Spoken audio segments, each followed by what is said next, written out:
So, what if I told you there's a single sentence that can signal your seniority in a technical interview before you even write a line of code? Today, we're going to break down that simple but really powerful secret that sets senior engineers apart, usually in the first 60 seconds. I know, that sounds like a crazy claim, right? How on earth can an interviewer know your level before you've even started solving the problem? Well, it turns out the real test isn't about getting the right answer. It's about what you do in that first moment, right after you get the question.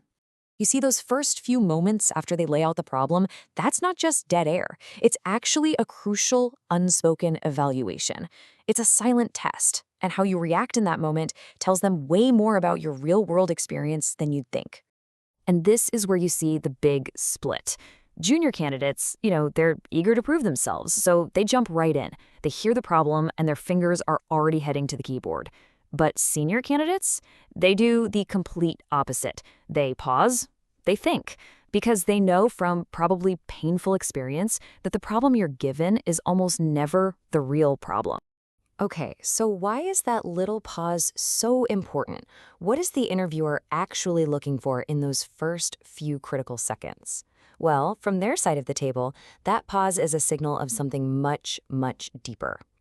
Here's the thing you gotta remember. Interview problems are just stand-ins for messy, real-world engineering challenges. I mean, think about it. No product manager ever gives you a perfectly neat problem with a bow on it. There are always hidden trade-offs, missing details, and assumptions nobody's talking about. So they're not just testing if you can code, they're testing if you can navigate that ambiguity. So what does this senior level pause actually look like? Well, it's all about asking these smart, clarifying questions to find those hidden constraints. Things like, hey, what kind of scale are we talking about here? Or what's more important, speed, cost, or reliability? Because you can't have it all. When you ask these questions, you're showing them you get it, that all engineering is really just a game of trade-off.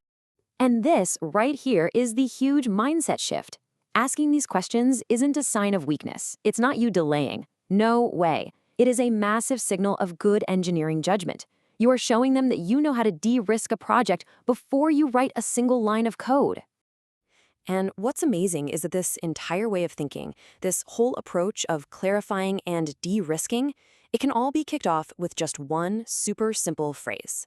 It's a powerful signal you send right at the start of the interview. All right, so what is it? What's this one magic sentence that immediately tells an interviewer that you're operating on a whole other level?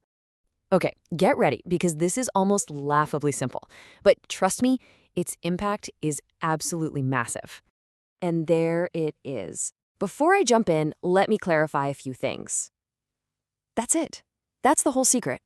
That one sentence is like a key in a lock. It totally reframes the rest of the conversation. It tells the interviewer, okay, this person is about to do exactly what I was hoping they would do. Think before they act. So why is this so incredibly effective?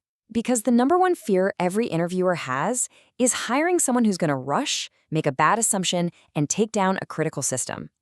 This sentence is basically shorthand for, I'm a careful, methodical engineer. I measure twice and cut once. You can trust me with your stuff.